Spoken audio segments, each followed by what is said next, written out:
ఆకలి అవుతుందని ప్రభావతి అంటుంది. అందరికి ఆకలిగా ఉందిరా, బయటకు వెళ్ళి తీసుకొనిరా అని బాలుకి సత్యం చెప్తాడు. ఇంతలో బ్యాంక్ వాళ్ళు వస్తారు. ఇక శృతి వద్దకు వెళ్ళి రవి సారీ చెప్తాడు. మా మనోజ్ గడు విల్లా కొంటున్నాడు. నీకోసం నేను ఏం కొనలేకపోతున్నాను. సారీ శృతి అని రవి అంటాడు. మన ఇల్లు ఉంది కదా, అది పాతదే అయినా ఆ ఇంట్లో ప్రేమ ఎప్పుడు కొత్తగా ఉంటుంది. విల్ల కంటే ఆ ఇల్లే నాకు నచ్చింది. మీనా, బాలు, ఆంటీ, అంకుల్తో కలిసి ఉంటేనే బాగుంటుంది అని శృతి అంటుంది. ఇక బ్యాంక్ వాళ్ళు 2,00,00,000 మాత్రమే లోన్ ఇస్తామని చెప్తారు. 3,00,00,000 ఇవ్వండని మనోజ్ అడుగుతాడు. అంత ఇవ్వడానికి రూల్స్ ఒప్పుకోవని బ్యాంక్ వాళ్ళు చెప్పి వెళ్ళిపోతారు.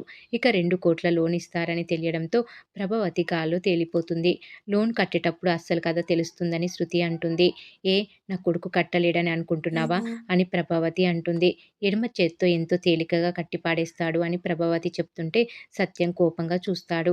ఇక మిగిలిన 70,00,000 కోసం మనోజ్, రోహిణి ప్లాన్ వేస్తారు. ఇంతలో పార్సెల్ పట్టుకొని బాలు వస్తాడు. తినేందుకు అందరు రెడీ అవుతారు. అయితే ఇంతలో మనోజ్, రోహిణి వస్తారు. అందరూ బయటకు వెళ్ళండి. నేను అమ్మా నాన్నలతోనే మాట్లాడతాను అని మనోజ్ అంటాడు.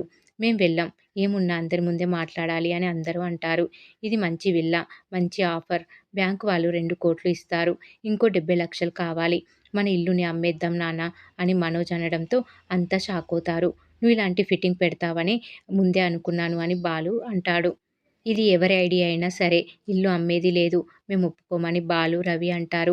నేనేమి మొత్తం అడగడం లేదు. నా వాటా కింద ఎంత వస్తుందో అంత ఇవ్వండని అంటున్నా అని మనోజ్ అంటాడు. మీ వాటలో మీరు కూడా సెటిల్ అవ్వచ్చు. బాలు ట్రావెల్స్ పెట్టుకోవచ్చు. రవి సెటిల్ అవ్వచ్చు అని మనోజ్ చెప్తుంటాడు. ఈ విల్లా కొన్నది రెంట్‌కని చెప్పావు కదా! ఇల్లు అమ్మేసి ఎక్కడ ఉంటాం అని మనోజ్‌ని శృతి, రవి, బాలు నిలదీస్తారు. సెంటిమెంట్లు అనేవి లేవారా అని తిడతారంతా. అత్తయ్య మామయ్యని ఎక్కడ ఉంచుతారు అని మీనా అడగడంతో మనోజ్ సైలెంట్ అవుతాడు. నేను నీలా లేని దాని గురించి ఆలోచించను. ఉన్న దాంతోనే తృప్తి పడతాను అని బాలు అంటాడు. నువ్వు అలా తృప్తి పడేవాడివి కాదు. అందరిని ఇంట్లో నుంచి వెళ్ళగొట్టి మొత్తం లాగేద్దామని చూస్తున్నావని మనోజ్ అంటాడు. దీంతో మీనకి కోపం వస్తుంది. నీది స్వార్థ బుద్ధిరా అని బాలుని ఇంకా రెచ్చగొడతాడు మనోజ్. దీంతో ఒకరినొకరు కాలర్ పట్టుకునే వరకు వెళ్తుంది వ్యవహారం. ఇద్దరు గొడవ పడుతుంటే సత్యం ఆగ్రహిస్తాడు. ఇంకా చిన్న పిల్లలని అనుకుంటున్నారా అని ఫైర్ అవుతాడు. ఆ ఇంటి మీద నాకంటే ఎక్కువగా మీ అమ్మకే అధికారం ఉందని సత్యం చెప్తాడు. అయితే ఆ ఇల్లు పోయినట్టే. ఆవిడ గారికి మనోజ్ గాడంటే ఇష్టం. కొడుకు అడిగితే అమ్మకుండా ఉంటుందా అని బాలు అంటాడు. వాడు అంటున్నాడని కాదు. నాకు అవసరం ఉండి అడుగుతున్నాను. ఇల్లు అమ్మేద్దామమ్మా అని మనోజ్ అడుగుతుంటాడు. కానీ ప్రభావతి మాత్రం కుదరదు అని తెగేసి చెప్తుంది. ఆ ఇల్లు మా నాన్న గుర్తు. దాన్ని అమ్మలేను. అమ్మడం కుదరదు అని ప్రభావతి తన నిర్ణయాన్ని చెప్తుంది. మరి డబ్బు లేకుండా విల్లని కొనలేం కదా అని రోహిణి అంటుంది.